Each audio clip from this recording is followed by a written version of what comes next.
로마서 2장 17절 이하의 말씀을 공부하겠습니다. 여러분께서 이미 공부하신 것처럼 로마서 1장은 이방인의 죄에 관해서 하나님께서 신랄하게 구제하십니다. 이방인이 왜 하나님 앞에 설 수 없는가, 그것을 적나라하게 말씀하셨습니다. 로마서 2장에는 유대인들이 왜 하나님 앞에 설 수 없는가를 분명히 말했습니다. 유대인들은 하나님의 선민이지만 그들이 하나님을 버려서 왜 하나님 앞에 설 수 없는가, 유대인의 죄에 대해서 통렬하게 비평하고 있습니다. 지금 그 말씀이 계속되어 있는 것입니다. 우리 17절 다 같이 읽겠습니다. 유대인이라 칭하는 내가 율법을 의지하며 하나님을 자랑하며. 유대인은 바로 아브라함과 이삭과 야곱의 자손이고, 그들이 애굽에 내려가서 430년 동안 있으면서 큰 민족이 되었습니다. 그래서 모세 인도를 통해서 나오면서 광야 시내산 앞에서 선민계약을 맺었습니다, 여러분. 그래서 하나님께서 유대인을 온 세계 만민 가운데 하나님의 장자로 삼고 선민으로 삼고 하나님의 뜻을 베푸는 하나님의 종으로 삼기 위해서 계약을 맺었는데, 그게 시내산 계약인데 바로 십계명인 것입니다. 선민 계약의 조건으로서 하나님은 십계명에다가 보태가지고서 다른 여러 계명이 남았는 것이 백수십 개의 계명입니다. 십계명을 기본으로 해서 민법도 나오고 형법도 나오고 상법도 나오고 인간이 살아가는데 모든 법이 다 나왔습니다. 그래서 하나님께서는 그러나 그 원줄기의 계명이 십계명입니다. 구약의 선민 계약은 십계명을 지킨다는 조건 하에서 그 계약이 이루어진 것이기 때문에 십계명을 어기면 계약이 파괴된 것입니다. 선민이라고 해서 무조건 하고 영원히 선민이 아닙니다. 계약해서 선민이 된 것입니다. 우리 신약의 계약은 갈보리 십자가 예수님 보혈을 중심으로 해서 믿음의 계약입니다. 신약의 계약은 조건이 없습니다. 누구든지 저를 믿으면 멸망하지 않고 영생된 믿음으로써 우리는 영적 선민이 되는 것입니다. 훨씬 쉽죠. 영적으로 그리스도를 믿음으로 말미암아 우리는 선민이 되는 것인데, 육적인 선민인 이스라엘 백성은 십계명을 반드시 지켜야 됩니다. 하나님이 이스라엘 백성에게 율법을 주시고 제사의식을 주었습니다. 제사의식은 왜 주느냐? 여러분, 사람들이 계명을 못 지키니까. 계명을 파괴하면 반드시 속죄제물, 속건제물, 화목제물, 감사제물, 어떤 제물을 드림으로 말미암아 죄사함을 받고 하나님과 더 가까워질 수 있는 제사의식을 주었습니다. 이렇기 때문에 하나님은 엄하게 계약의 십계명을 선민 조건으로 내었을 뿐 아니라 그 계약을 어길 때는 제사의식을 통해서 다시 계약을 복구할 수 있도록 그렇게 만들어줬으니 하나님의 자비가 굉장히 큽니다. 하나님은 사람들이 모두 다 반드시 계약을 지킬 수 있다고 믿지 않았습니다.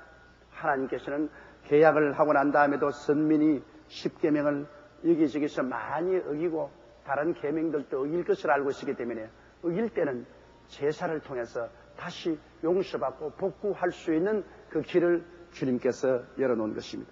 그럼에도 불구하고 유대인들이 가나안 땅에 들어가고 난 다음에 세월이 흘러감에 따라 그만 하나님 성전을 우상으로 가득하게 하고 십계명을 다 어기고 나중엔 제사의식까지 파하고, 그래서 하나님께서는 이스라엘 백성과의 계약이 일방적으로 무너졌으므로 선민 계약을 철폐하고 북방 이스라엘을 아수르에, 남방 유다를 바벨론에 포로로 팔아버리고 말한 것입니다.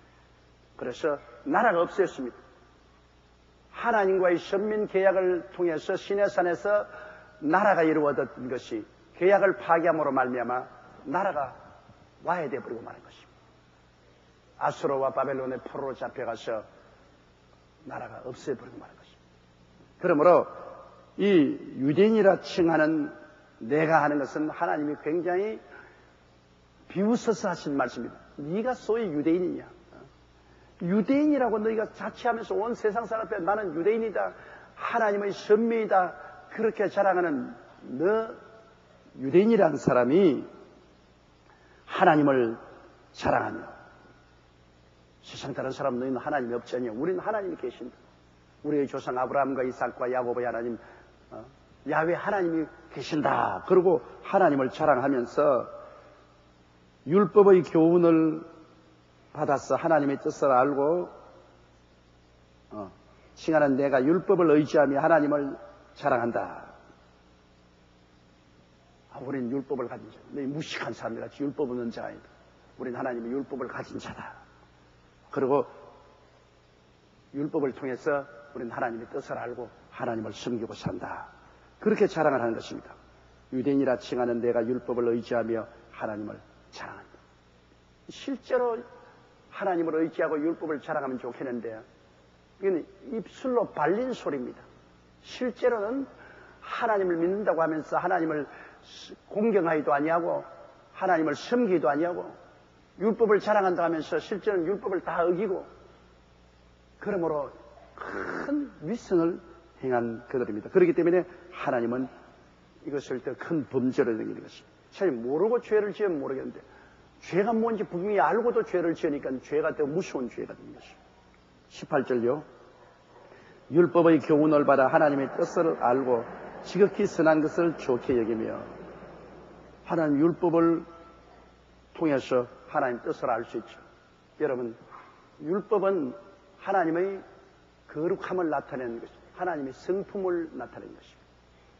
그러므로 오늘날 우리 예수 믿고 난 다음에 우리가 그리스도의 보혈로 죄사함을 받고 구원을 받아도 율법을 지키라고 하는 것은 율법을 지키는 것이 계약의 조건은 아닙니다.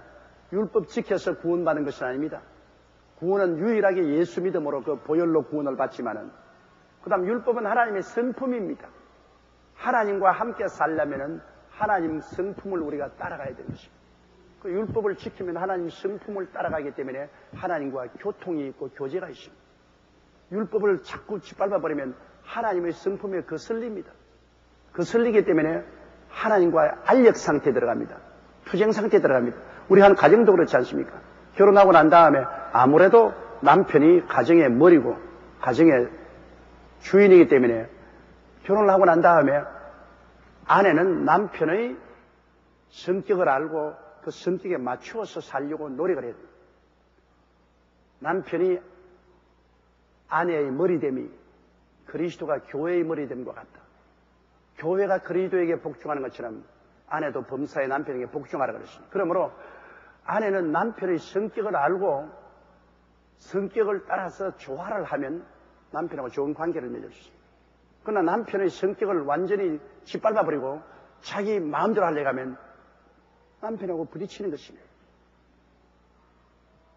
남편의 성격이 좀 고약해도 성격에 잘 맞추어주면 잘 다스릴 수 있습니다. 그러나 대결하면 싸움이 일어나죠.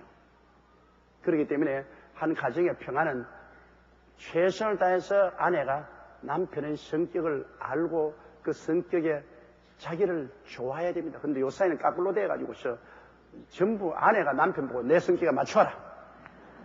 날 따라오너라.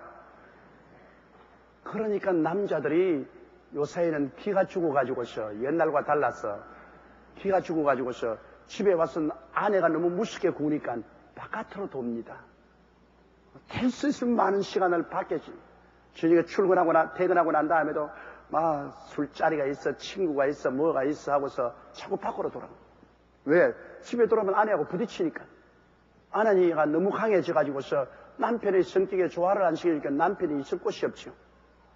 그래서 보통 한 남자가 자기 친구 아버지를 4번 팔아먹는다고 합니다. 왜? 친구 아버지 초상을 4번 쳐요. 그 부인에게 저녁에 간다는 것은 만약에 우리 친구가 아버지가 죽었어 오늘 초상날.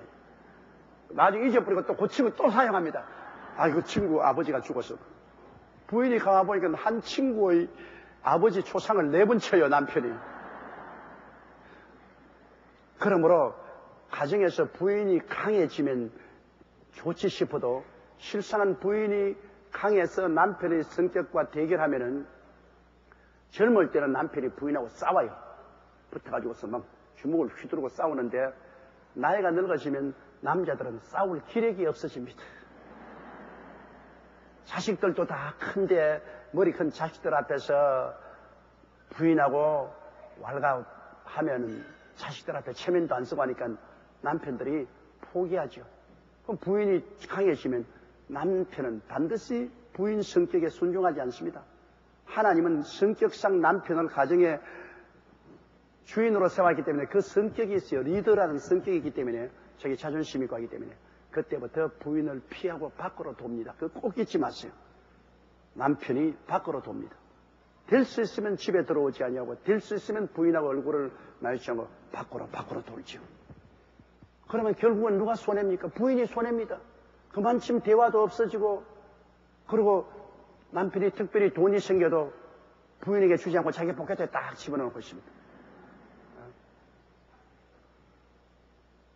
제일 처음에는 간까지 다 빼주려고 하다가 나중에 있는 것까지 다 집어넣어버리고 마는 거죠. 그리고 가정이라는 것이 형식이 되어버리고 맙니다. 남편, 아내, 가정이라는 것은 있죠. 형식은 있죠. 그러나 내용이 없습니다. 내용은 다 사라집니다. 이게 중대한 책임이 부인에게 있다는 것을 알아야 됩니다, 여러분. 중대한 책임.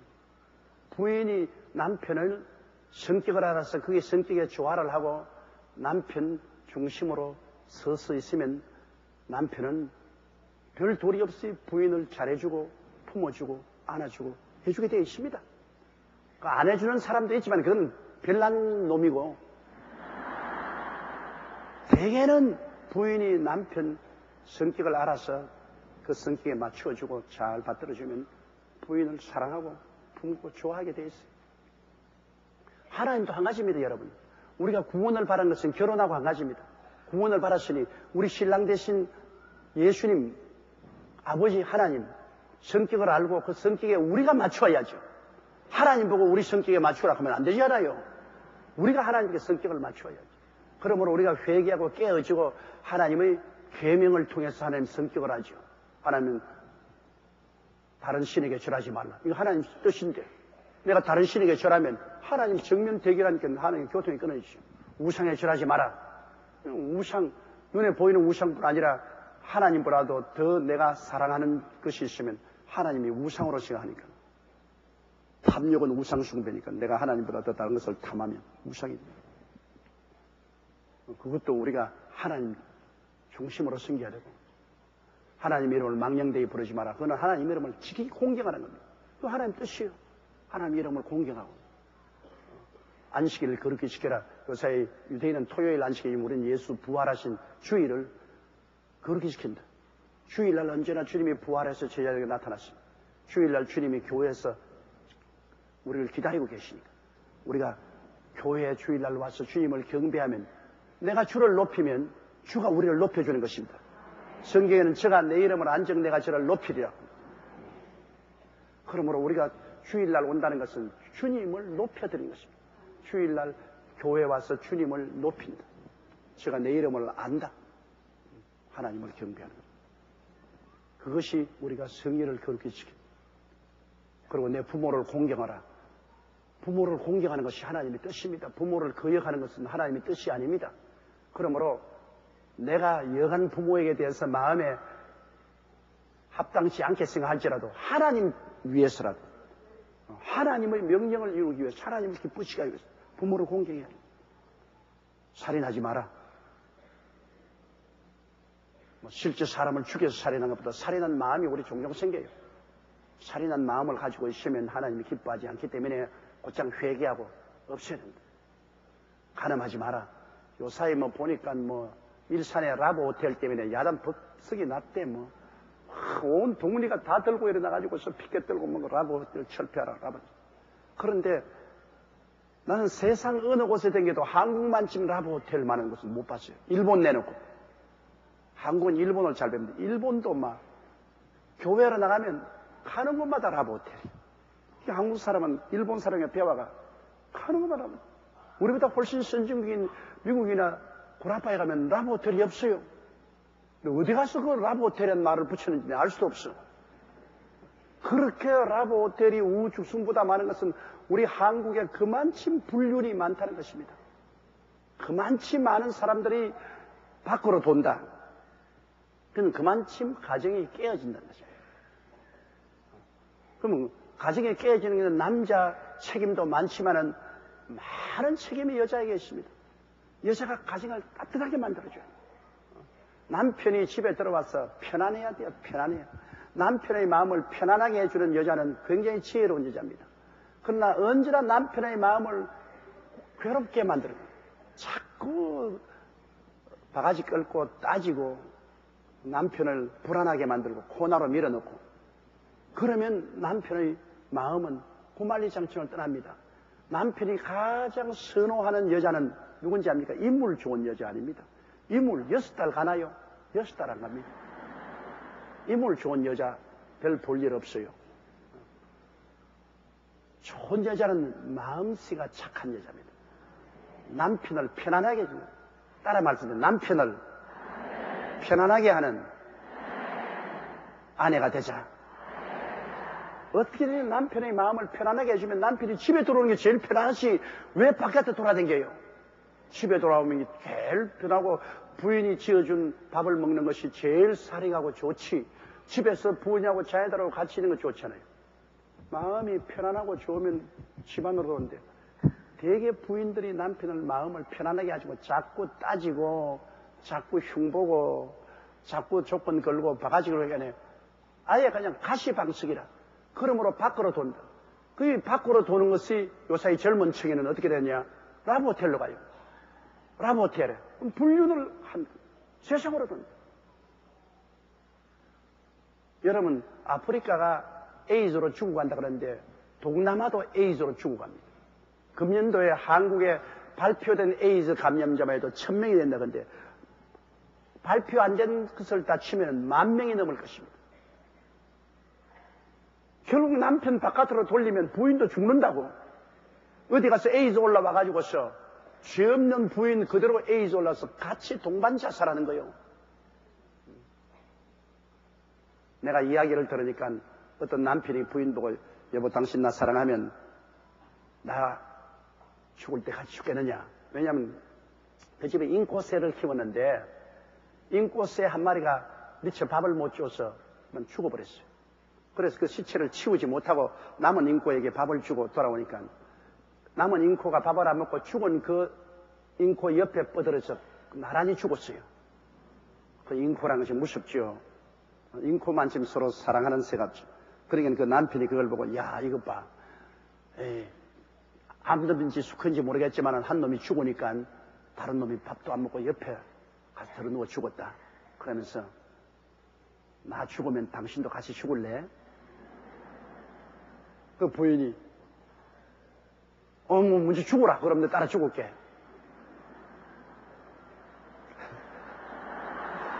그래 놓고 난 다음에 그 부인이 자기 친구들을 만나서 뭐라 하냐면 내가 미쳤던 값다 같이 죽게.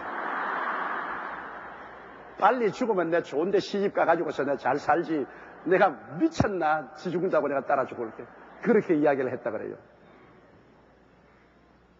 그러니까 여러분 오늘날 마음이 얼마나 다 황폐해졌다는 것을 우리 보여주는 것입니다. 그래서 성경에는 간음하지 말라 했지만은 오늘날 가정이 황폐해지니까 마음이 황폐해지니까 이건 뭐 완전히 형식만 가정이지 온 가정이 흐트러진 증거가 그 라브호텔입니다. 라브호텔이 바로 그 눈에 보이는 증거 아닙니까? 우죽순으로 써 있어요. 그러면 우리 가정에 다시 한번 가정에 부흥이 일어나야 되겠는데 그러기 위해서는 아내의 책임이 큽니다. 아내가 남편의 마음을 편안하게 하고 기쁘게 해주면 절대로 밖으로 안 돌아요. 남자라는 것이 똑똑한 것이지만 참 어리숙하고 바보입니다. 나도 남자지만 집에 들어오면 바보라고요. 부인에 따라서 울고 웃는다고 부인이 가시 노라고 괴롭히면 남자가 가슴을 치고 막 살고 싶지 않다고 당장 죽어버리시다. 그렇게 말해요. 나 부인이 잘해주면 또 당장 입이 이만해져가지고서 완전히 변화돼가지고 있어. 그 부인이 돕는 대필로서의 그 위치와 능력이라는 것은 막강한 영역을 행사하는 겁니다. 남편이 안 그렇다고 생각하지만 그렇지 않아요. 남편의 심리적인 움직임은 부인에게 절대적인 영향을 하고 있어요. 그러므로 여러분 집에 들어가면 잘해주세요. 요사이 세상에 살아가는데 스트레스가 얼마나 심합니까? 보통 심하지 않습니다. 그러니까 40대 남자가 여자보다도 3배에서 5배 많이 죽는다. 그러니까 뭐 빨리 과부 되려면은 스트레스 걸리게 해요. 전부 요사이 여자 과부만 남고 남자 과부는 없어요. 스트레스 걸려서 다 죽어버려요. 그런 스트레스를 어디서 해소하냐? 집에 와서 해소할 수. 집에 와서 따뜻하게 해주고 마음 편하게 해주면 집에서 스트레스가 다 해소되지. 그걸 술집으로 돌아다니고 바깥으로 돌아다니면 실제로 스트레스가 더 보태져 가지고서 빨리 죽어요. 이러므로 가늠하지 마라. 온전한 생활을 하면 그 하나님 기뻐하니라. 도둑질하지 마라. 뭐 원래 실제 직업적으로 밤 손님도 있지만은 우리가 일반적으로 실제 도둑질하지는 않죠. 그러나 대개 남자들이 공무원들이나 이런 사람이 도둑질하는 것은 부인 때문에 하는 겁니다. 부인이 자꾸 생활이 뭐 이러냐, 다른 사람은 냉장고도 새로 사고 자동차도 새로 사고 집도 새로 들어가는데 당신은 뭐 실력이 없어 이러냐. 그러면 자동적으로 남자 도둑질해요. 남자의 일생이라는 것은 자기 부인에게 잘 보이려는 것이 마음의 절대적인 것입니다. 남자는 부인이 당신 참 잘났어, 참 훌륭해, 이런 부인에게 칭찬 듣는 것이 남편의 일생에 절대적인 영향을 미쳐요. 그래서 돈이나 좀 잘 벌고 집이라도 좀 새롭게 옮기고 뭐 좀 잘해주면 부인이 기뻐하면 그 남편은 그 굉장한 보람으로 느낍니다. 근데 부인이 자꾸 바가지 끌고 말이야, 이 못난 사람에게 시집 와서 내 평생 망쳤다 그러고 뭐 그래서 하면 에라까지 건 뭐 이 판 저 판 사판이다 가지고 도둑질 해먹고 나중에 감옥에 갈 때면 가지. 남편들의 부정은 거의 뒤에 부인 때문에 부정합니다. 남편 스스로가 용기를 내서 부정을 베푸는 사람은 퍼센테이지로 별로 많지 않습니다. 부인을 기쁘시게 해주기 위해서 도둑질하는 거예요. 그러니까 좀 적게 먹더라도 좀 겸비하게 살더라도 막 이로써 만족한다. 기쁘다. 당신 도둑질하지 마라. 탐심을 갖지 마라. 평상심으로 이래라. 그렇게 하면 도둑질할 남자 누가 있어요? 누구냐 도둑질하면 도둑놈 발이 절린다고 자기 스스로가 발이 절리는데, 그리고 한번 거짓말을 하기 시작하면 그 거짓말을 또 숨기기 위해서 또 거짓말해야 되고 또 거짓말해도 나중에 거짓말쟁이가 돼버려요. 한번 거짓말이 그것을 감추기 위해서 또 거짓말하게 되고 그것을 감추기 위해서 또 거짓말해야 되고 언니 거짓말쟁이 돼버려요. 그렇게 하기를 원하는 사람 누가 있어요? 남자의 일생은 여자에게 다 달려있어. 그러니까 장가 잘못 가면 박살나. 완전히 박살나. 그러니까 여러분께서 아들 장가 보낼 때 요사인 장가 보내도 뭐 부모 말을 듣나? 그러니까 기도를 많이 하고 교훈을 많이 해서 늘 말하세요. 인물 좋은 애 택하지 말고, 가정에 돈 많다고 보지 말고, 마음씨 착하고 마음을 편안하게 해주는 여자가 좋대. 우리 목사가 그렇게 말하더라. 젊은 애들은 그냥 인물이나 빤지리 하고 말이지 몸맵시나 이렇게 좋고 이러면 뭐 당장 그게 딸려가는데, 그러면 박살나는 거야. 그럼 박살나는 거야. 날이 갈수록 이뻐지는 여자는 마음씨가 착한 여자고, 날이 갈수록 미워지는 여자는 마음을 편안하게 해주지 않은 여자인 것입니다. 그러므로 간음도 거기서 승인하고 도둑질도 거기서 승인하는 거예요. 그 다음에 우리가 이웃을 거짓 증거하면 하나님이 기뻐하지 않는 건 우리가 잘 알지요. 근데 우리가 이웃 사람 자꾸 모함하고 자꾸 이 말 저리 물어가고 지금 물어가고 모함해서 말을 하는, 하나님 뜻에 거역하니까 그 하나님의 뜻에 거역해서 하나님이 싫어하는데 하나님께서 그 기도를 들어줄 리가 있겠습니까? 그리고 내 이웃을 탐하지 마라. 탐한다는 것은 그저 아이고 이웃이 잘 되니까 나도 잘 되었으면 그게 탐이 아닙니다. 탐이라는 것은 뭐냐? 이웃을 못되게 모함하는 것입니다. 이웃이 잘 살면 모함하는 것입니다. 이웃이 나보다 잘 되면 어찌한지 모함을 해서 넘어뜨리려고 입에 막 침을 말리면서 모함을 하는 거예요. 그 모함하지 말라는 겁니다. 하나님 모함하는 거 참 싫어하십니다. 모함은 참 소화한 거죠. 자꾸 모함하게 됩니다. 마귀가 그렇게 하죠. 이 십계명이라는 것은 하나님의 성품입니다. 하나님의 성품이니까 우리가 예수 믿고 구원받았으면 하나님의 성품을 따라서 우리가 조화를 하면은 하나님이 기뻐하십니다. 내 계명을 지키는 자야 나를 사랑하는 자라고 성경에 말하고 있는 것입니다. 우리 입술로 사랑합니다, 사랑합니다 하면서 하나님의 계명을, 하나님의 성격을 어기면 사랑하는 게 아니죠. 내가 우리 남편 사랑합니다, 사랑하면서 남편 성격을 다 거역하면 그거는 남편 사랑하는 게 아니죠. 이러므로 우리가 이 신약 시대에는 얼마나 구원받기가 좋습니까? 예수 그리스도를 믿는 조건밖에 없습니다. 율법을 지키는 조건이 아닙니다. 믿음으로 구원은 받아놓았는데 이제 이 땅에서 하나님 축복을 많이 받고 하늘나라에서 상급을 많이 얻기 위해서는 이제는 계명을 지키는 우리들이 되어야 되는 것입니다. 하나님의 성격에 우리를 맞추어 가지고서 하나님과 화목하게, 하나님과 대화도 되고 화목하고 기쁘고 하나님과 손을 잡고 사는 그러한 삶을 살기 위해서는 우리가 계명을 지켜야 돼요. 그런데 유대인이라 칭하는 내가 율법을 의지하며 하나님을 자랑하며 율법의 교훈을 받아서 하나님의 뜻을 알죠. 지극히 선한 것을 좋게 여긴다. 지극히 선한 것이 뭡니까? 하나님 이외에 지극히 선한 분이 어디 있습니까? 그러므로 하나님을 섬기고 사는 것을 좋게 여긴다. 생각한다 그렇게 율법은 통해서 하나님 뜻을 알고 지극히 선하신 분이 하나님이신데 이 하나님의 말씀대로 사는 것 참 좋다. 아주 좋은 일이지요. 그러나 이제 뒤에 가보면 19절요. 내가 율법에 있는 지식과 진리의 규모를 가진 자로서 소경의 길을 인도하는 자여 어둠에 있는 자의 빛이요. 이제 자기 스스로 이제 가슴을 펴고 말합니다. 나는 율법에 있는 하나님에 대한 지식과 하나님의 진리의 그 모든 규모를 알고 있다. 무엇을 해야 하나님이 좋아하신다는 그 모든 것을 하나님 법도와 규모를 우리가 잘 알고 있다. 유대인들은 나이 6살 때부터 율법을 배웁니다.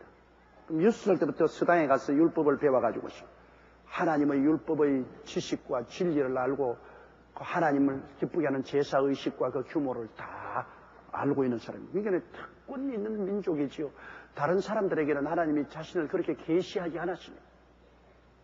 그런데 유대인들은 택해서 하나님께서 당신을 계시하시고 하나님께서 율법과 계명을 주시고 제사의식을 주셨으니 하나님이 특별히 사랑받은 사람입니다. 우리는 이런 특별한 사람이다. 그렇기 때문에 이제는 소경의 길을 잇는, 소경이라는 것은 하나님을 모르는 소경입니다. 하나님과 성경을 모르는 소경을 우리는 인도하는 사람입니다. 하나님을 깨닫게 하고 진리를 깨닫게 하는 소경의 길을 인도하는 자여 어두움에 있는 자의 빛이다. 죄악의 캄캄한 어두움에 있는 자에게 우리는 환한 등불이 된다. 안내자가 되니까요. 하나님을 모르는 사람에게 안내자니까. 여러분이 사실 그렇지 않습니까? 여러분께서 이 세상에 예수를 모르고 구원을 받지 못하고 캄캄한 눈 예수도 보지 못하는 소경들을 여러분께서는 인도하는 자 아닙니까? 이거 하나님이 계시고 예수님이 계시고 구원이 있고 심판이 있다. 이 소경의 눈을 뜨게 해줍니다. 그리고 캄캄한 어두움에 육신의 정욕, 안목의 정욕, 세상 자랑과 탐욕에만 섞여서 흙 속에서 뒹구는 사람들에게 여러분은 빛이 되지 않습니다. 이렇게 사는 것이 인생이 아니다. 인생이라는 것은 하나님의 형상과 모양대로 지원받아 살면서 육신의 장막지 무너지면 천당 아니면 지옥 간다. 그러니까 이 캄캄한 어두움에서 빛으로 나오라. 예수님이 빛으로 오셨다. 우리도 다 꼭 한 가지입니다. 옛날에 유대인이 육의 선민으로서 그들이 하나님의 율법의 지식을 알고 진리를 갖고 소경의 인도자여 어두움의 빛이라고 하는 것처럼 우리도 한 가지입니다. 우리는 영의 선민으로서 우리들도 이 세상의 소경들에게 우리는 안내자가 되고 어두움의 전쟁에 빛이 되죠. 그러나 오늘날 예수 믿는 사람도 말은 예수 믿는다고 하면서 형식적, 의식적인 엉터리들이 굉장히 많잖아요. 예수 믿는다고 하면서 세상 사람과 똑같이 사는 엉터리들이 많아요. 이 하나님이 엉터리에 대해서 공격을 하는 겁니다. 유대인들도 자기가 유대인이라고 말하면 혈통의 유대인이니까 우리는 율법도 가졌고 율법에 대한 지식도 6살 때부터 배워서 알고 우리는 소경들처럼 아무것도 모르는 것이 아니고 어두움에 있는 것도 아니다. 말은 그렇게 하면서 전혀 안 믿는 사람과 똑같은 행동을 합니다. 사람이 진리를 알되 진리를 따라 행하지 않으면 그 진리가 소용이 없지 않습니까? 믿음이 있다고 하면서 행함이 없으면 그건 죽은 믿음 아닙니까? 반드시 우리가 진리를 알고 믿음이 있으면 그에 따라서 행해야 되죠. 행함이 되는데 전혀 유대인들이 행함이 없습니다. 완전히 이방인과 똑같이 행하면서 살기 때문에 그들이 가지고 있는 지식이나 진리나 그런 것 아무 의미가 없어요. 20절요. 어리석은 자의 훈도요 어린아이의 선생이라고 스스로 믿으니 어리석은 자를 가르치는 훈도요 훈장이란 말입니다. 선생이란 말입니다. 진리를 모르는 사람이 어리석은 사람입니까? 그 하나님의 진리를 가르치는 사람은 지혜로운 자. 왜냐하면 하나님을 아는 것이 지식의 근본이요 지혜의 근원입니다. 그러니 하나님 모르는 사람이 하나님을 가르치는 훈도가 되고 또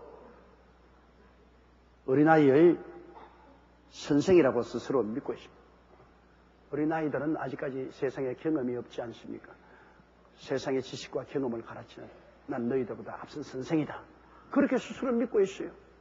그럼 유대인들이 스스로 그렇게 믿기 때문에 우리는 이방 죄인이 아니고 우리는 아브라함과 이삭과 야곱의 자손이고 우리는 선민이고 우리는 율법을 가지고 있고 율법의 진리를 알고 있고 너희 소경의 인도자여 어두움의 빛이여 우리는 어리석은 자의 훈도여 어린아이의 선생이여 우리는 특별한 사람이다. 사실 그래요.